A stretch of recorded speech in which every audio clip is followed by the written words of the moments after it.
దేవుని పరిశుద్ధమైన నామమున కూడి వచ్చిన మీ అందరికీ వందనాలు తెలియజేస్తూ ఉన్నాను. వాక్యములో నుండి యోహాను సువార్త 5వ అధ్యాయము. యోహాను సువార్త 5వ అధ్యాయము 24 నుండి 29 వరకు చదువుకొని ధ్యానం చేద్దాం. నా మాట విని నన్ను పంపిన వాని యందు విశ్వాసముంచువాడు నిత్య జీవము గలవాడు. వాడు తీర్పులోనికి రాక మరణములో నుండి జీవములోనికి దాటి ఉన్నాడని మీతో నిశ్చయముగా చెప్పుచున్నాను. మృతులు దేవుని కుమారుని శబ్దం విను గడియ వచ్చుచున్నది, ఇప్పుడే వచ్చి ఉన్నది. దానిని వినువారు జీవింతురని మీతో నిశ్చయముగా చెప్పుచున్నాను. తండ్రి ఎలాగూ తనంతట తానే జీవము గలవాడై ఉన్నాడో, అలాగే కుమారుడును తనంతట తానే జీవము గలవాడై ఉండుటకు కుమారునికి అధికారము అనుగ్రహించెను. మరియు ఆయన మనుష్య కుమారుడు గనుక తీర్పు తీర్చుటకు తండ్రి అధికారము అనుగ్రహించెను. దీనికి ఆశ్చర్యపడకుడి, ఒక కాలం వచ్చుచున్నది, ఆ కాలమున సమాధులలోనున్న వారందరూ ఆయన శబ్దము విని మేలు చేసిన వారు జీవ పునరుద్ధానమునకును, కీడు చేసిన వారు తీర్పు పునరుద్ధానమునకును బయటికి వచ్చెదరు. ప్రభు ఈ మాటలను దీవించి మనకు అనుగ్రహించునుగాక. ఆమేన్.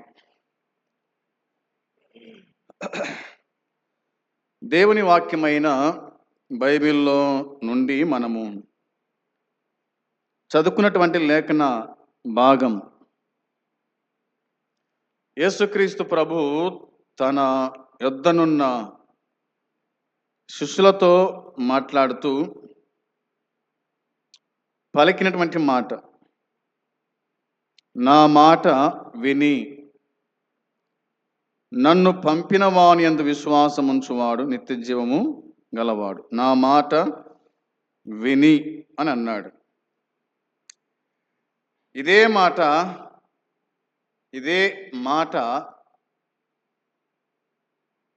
14వ అధ్యాయము మొదటి వచనం చూడండి ఒకసారి. 14వ అధ్యాయము మొదటి వచనములో, మీ హృదయమును కలవరపడనీయకుడి, దేవుని యందు విశ్వాసముంచుచున్నారు, నా యందును విశ్వాసముంచుడి. చాలు. ఇక్కడ ఇద్దరు కనిపిస్తారు. ఎవరు? ప్రభు అయిన యేసుక్రీస్తు, తండ్రి అయిన దేవుడు. ప్రభు అయిన యేసుక్రీస్తు, తండ్రి అయిన దేవుడు. యేసుక్రీస్తు ప్రభువు మాట్లాడుతున్న మాటలు ఇవి. నా మాట విని నన్ను పంపిన వాని యందు విశ్వాసముంచువాడు. నా మాట విని నన్ను పంపిన వాని యందు విశ్వాసముంచువాడు. నన్ను పంపినవాడు నా తండ్రి. నన్ను పంపినవాడు నా తండ్రి. నా మాట ఆయన మాట, ఆయన మాట నా మాట. నీవు పలుకుచున్న మాట దేవుని మాట అని మరి ఎలీషాతో ఒక విధవరాలు పలికిన మాట కావున, నువ్వు పలుకుచున్న మాట దేవుని మాట. యేసుక్రీస్తు పలికినటువంటి మాట తండ్రి మాట, తండ్రి మాట. అందుకే ఇట్లా అంటున్నాడు, నా మాట విని నన్ను పంపిన వాని విశ్వాసముంచువాడు నిత్య జీవము గలవాడు, నిత్య జీవం గలవాడు, నిత్య జీవం గలవాడు అని అన్నాడు. ఆయన మాట వింటే ఏం కలుగుతుంది? ఆయన మాట వింటే ఏం కలుగుతుంది చెప్పాలి. ఆయన మాట వింటే ఏం కలుగుతుంది మనకు? నిత్య జీవం. నిత్యం ఉండేటువంటి జీవితం ఆయన మనకు ఇస్తాడు. నిత్యం ఉండేటువంటి జీవితం అనగా నిత్యరాజ్యమును ఆయన మనకిస్తాడు. నిత్యరాజ్యమును ఆయన మనకిస్తాడు అనే ఈ మాట. ఇంకేముంది? ఇంకేమన్నాడు ఆయన అంటే, వాడు తీర్పులోనికి రాక మరణములో నుండి జీవములోనికి దాటి ఉన్నాడని మీతో నిశ్చయముగా చెప్తున్నాడు. వాడు తీర్పులోనికి రాక అంటే మనుషులకు ఏముంది అని అర్థమవుతుంది? తీర్పు ఉంది. అవునా? మనుషులకు ఏముంది? తీర్పు ఉంది. దేహముతో జరిగించిన ప్రతి దానికి న్యాయ సింహాసనం ఎదుట తీర్పు ఉంది.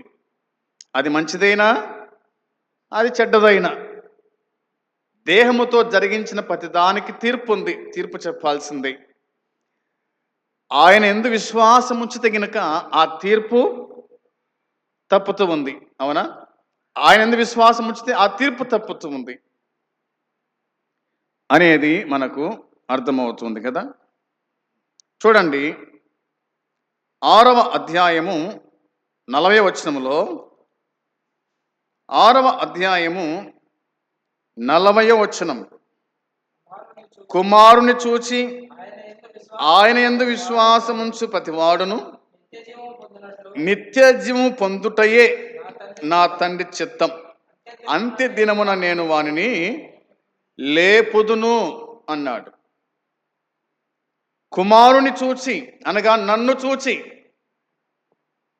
ఆయన యందు విశ్వాసం ఉంచువాడు, కుమారుని చూసి దేవుని యందు విశ్వాసం ఉంచువాడు ప్రతివాడు కూడా నిత్య జీవం పొందుటయే, నిత్య జీవము పొందుటయే నా తండ్రి చిత్తం.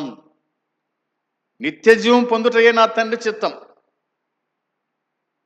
అంత్య దినమున నేను వాడిని లేపుదును అంటే వాడు మరణించినా, నా తండ్రి యందు విశ్వాసం ఉంచువాడు మరణించినా నేను వాడిని తిరిగి లేపుతాను.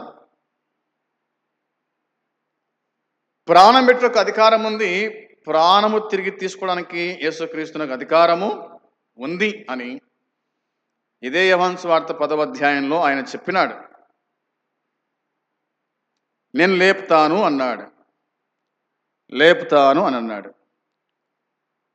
27వ వచనము చూడగా 27, 28, 29 వచనాలు కలిసి ఉన్నాయి. 3 విశ్వసించువాడే నిత్య జీవము గలవాడు, విశ్వసించువాడే నిత్య జీవము గలవాడు, జీవాహారము నేనే అన్నాడనమాట.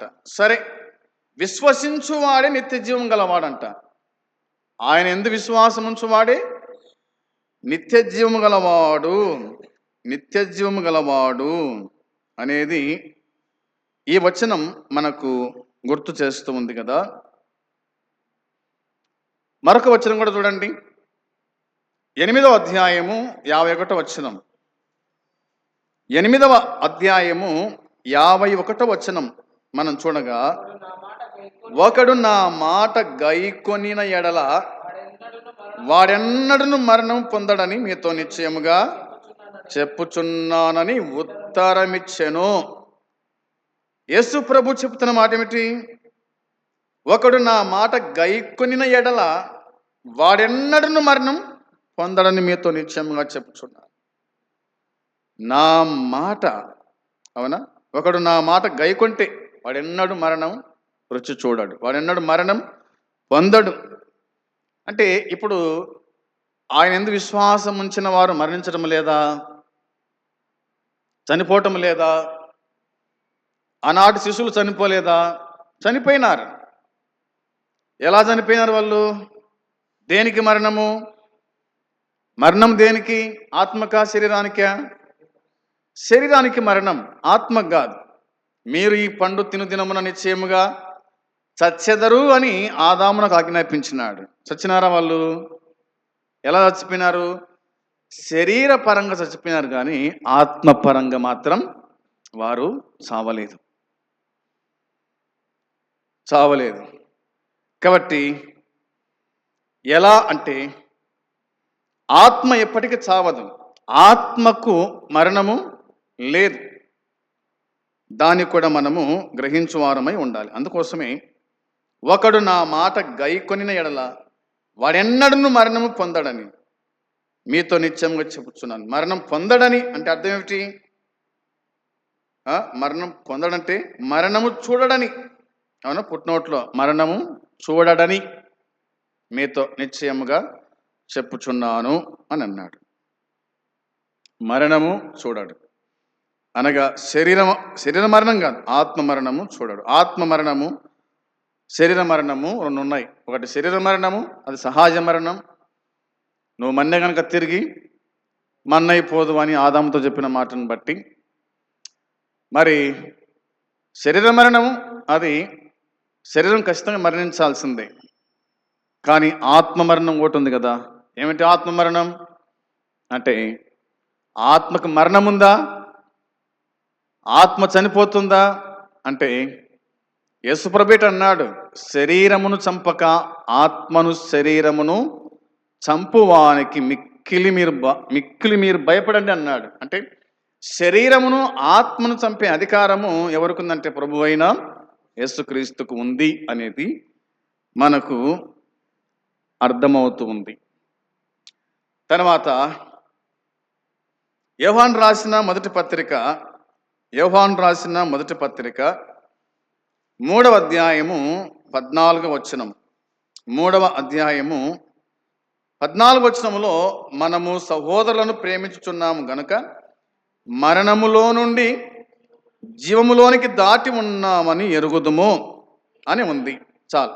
మనము సహోదరులను ప్రేమించుచున్నాము గనుక మరణములో నుండి జీవములోనికి దాటి ఉన్నామని ఎరుగుదుము. అంటే సహోదరులను ప్రేమించటం వలన కూడా మనకేం తప్పుతుంది?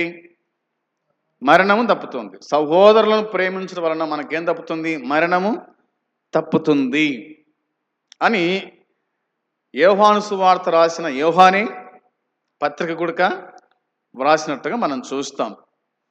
కాబట్టి సహోదరులను ప్రేమించుట, సంఘములో ఉన్న సహోదరులను ప్రేమించుట, అలా ప్రేమించిన వాడు మరణములో నుండి జీవములోనికి దాటి ఉన్నాడు.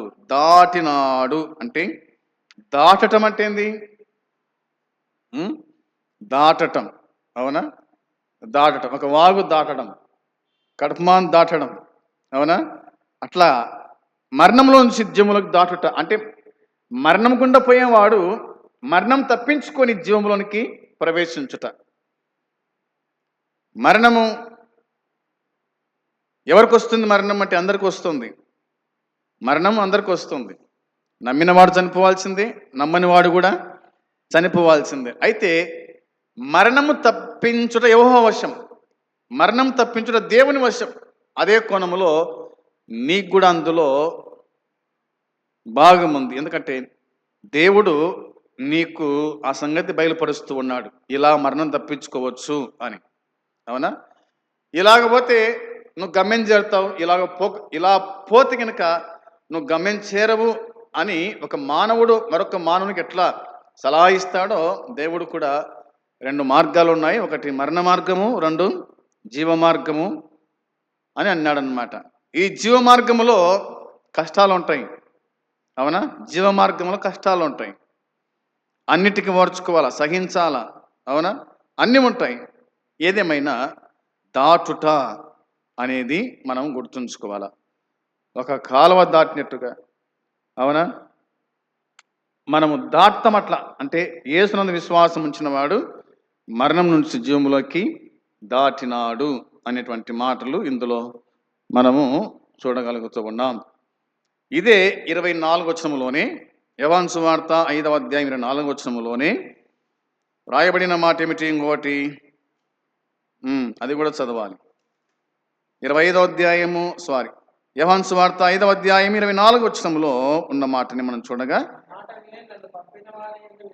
విశ్వాసం ఉంచువాడు నిత్యజీవం గలవాడు, వాడు తీర్పులోనికి రాక మరణంలో నుండి జీవములోనికి దాటి ఉన్నాడని మీతో నిశ్చయముగా. ఇక్కడికి ఏముంది? దాటి ఉన్నాడు. దాటుట. అవునా? దాటుట. తీర్పులోనికి రాక తీర్పు అనే మాట తీర్పు అనే మాట నిత్య మరణానికి చెందిన తీర్పుకు సూచనగా వాడే పదం. అయితే విశ్వాసకి ఈ రకమైన తీర్పుండదు. విశ్వాసకి ఈ రకమైన తీర్పుండదు. ఏమి తీర్పుండదు విశ్వాసకి? ఏమి తీర్పుండదు విశ్వాసకి అంటే, కొరింథీయులకు రాసిన మొదటి పత్రిక, కొరింథీయులకు రాసిన మొదటి పత్రిక 11వ అధ్యాయము 32వ వచనం లేదా 31 చూడండి. 11వ అధ్యాయము 31 నుంచి చదువుదామా? అయితే మనల్ని మనమే విమర్శించుకున్న ఎడల తీర్పు పొందకపోదుము. మనము తీర్పు పొందిన ఎడల లోకముతో పాటు మనకు శిక్ష విధి కలగకుండానట్లు ప్రభువు చేత శిక్షింపబడుచున్నాము అని ఉంది. ఇంకా మనకు అర్థం కావాలంటే 30వ వచనం రాసుకోండి. 30వ వచనం గుడక, ఇందువలననే మీలో అనేకులు బలహీనులు రోగులనై ఉన్నారు, చాలా మంది నిద్రించుచున్నారు అని ఉంది. ఇందులో మనకు 3 మాటలు కనిపిస్తాయి. 30వ వచనంలో మనకు 3 మాటలు కనిపిస్తాయి. ఏమున్నాయి అక్కడ 3 మాటలు అంటే, ఇందువలననే మీలో అనేకులు ఎందుకు బలహీనులు అవుతున్నారు? ఎందుకు రోగులు అవుతున్నారు? ఎందుకు నిద్రిస్తున్నారు? అవునా? ఎందుకు ఇవల్ల అంటే, ఒకటే, వివేచింపక, ప్రభు శరీరం అని వివేచింపక, ప్రభు రక్తమని వివేచింపక, తమ్మును తాము పరిశీలించుకోకుండా, పరీక్షించుకోకుండా, ఇది రొట్టెనే కదా, ఇది రసమే కదా అని తిని త్రాగే వారి గురించి రాయబడింది ఈ మాట. చాలా మందికి రొట్టె అంటే సులకన అయిపోయింది. అవునా? రసం అంటే సులకన అయిపోయింది. ఇది రొట్టెనే కదా, అనా ఇది గోధుమ రొట్టెనే కదా, ఇది ద్రాక్ష రసమే కదా, చులకన అయిపోయింది అందరికీ. అందుకోసమే బీడీలు తాగినా రొట్టెలో చేయాలా, ఆకుప్ప వేసుకున్నా రొట్టెలో చేయాలా, ఇష్టానుసారంగా తిరిగి వచ్చినా రొట్టెలో చేయాలి. రొట్టెకపోతే కనుక మలవరం రారుగా. ఇట్నే అన్నాడు ఒకడు, రొట్టె వేయలేదు, ఈయనందుకు నాకు సార్ రొట్టె వేయలేదు, నేను ఎందుకు వస్తా ప్రార్థనకు అని అలిగిలాడు. రొట్టెకపోతే అలగటం ఏంది? నువ్వు బీడి తాగుతూ నేను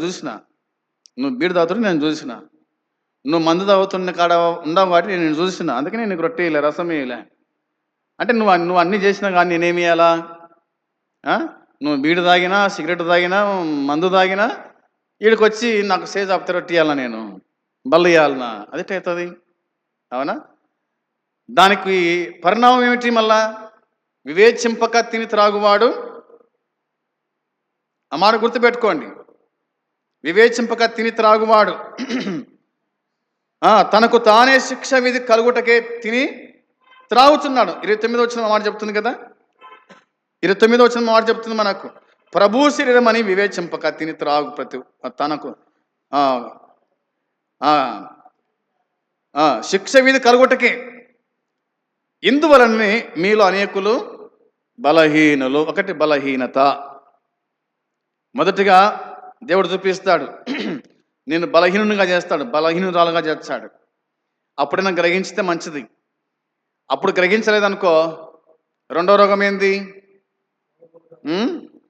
బలహీనులు రోగులనై ఉన్నారట, రోగులు అవుతారు. మళ్ళా అప్పుడు గ్రహించలేదనుకో, ఒకటోసారికి పైకి ఇంకా అంతేం లేదు. అవునా? మరణమే, అంతేమీ లేదు. ఇంకా బలహీనులుగా ఉన్నప్పుడే గ్రహించాలా, రోగం వచ్చినప్పుడన్నా గ్రహించాలా. అలా కాకుండా ఇంకా తిని త్రాగినామనుకో, ఇంకా చివరికి మరణమే గతి అనేది మనకు గుర్తు చేస్తూ ఉంది. అవునా?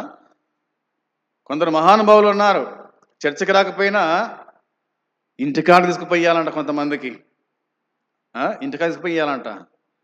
వాడు చర్చికి రాడు కానీ రొట్టె రసం మాత్రం ఆడుకోవాలంట, ఇంటికి తీసుకుపోవాలా.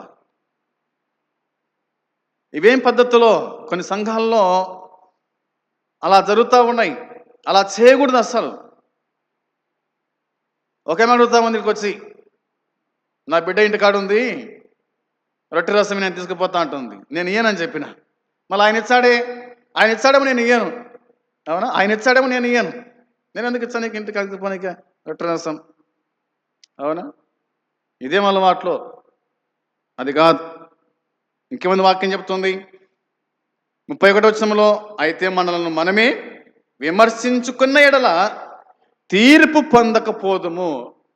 మనకు మనం ఏం చేయాలంటే విమర్శించుకోవాలా, మనకు మనమే పరిశీలన చేసుకోవాలా, పరీక్షించుకోవాలా. అట్టయితే కనుక మనకు తీర్పు పాలు కాము, లేకపోతే తీర్పాలు అవుతాము అనేది దేవుని వాక్యం చెబుతుంది. 32వ వచనం చూడగా, మనము తీర్పు పొందిన ఎడల లోకముతో పాటు మనకు శిక్ష విధి కలగకుండునట్లు ప్రభు చేత శిక్షింపబడుచున్నాము. ప్రభు చేత శిక్షించబడుచున్నాం. ఇప్పుడు తండ్రి శిక్షించిన కుమారుడు ఏమవుతాడు? తండ్రి శిక్షించిన కుమారుడు ఏమవుతాడు? జ్ఞానవంతుడు అవుతాడు. అవునా?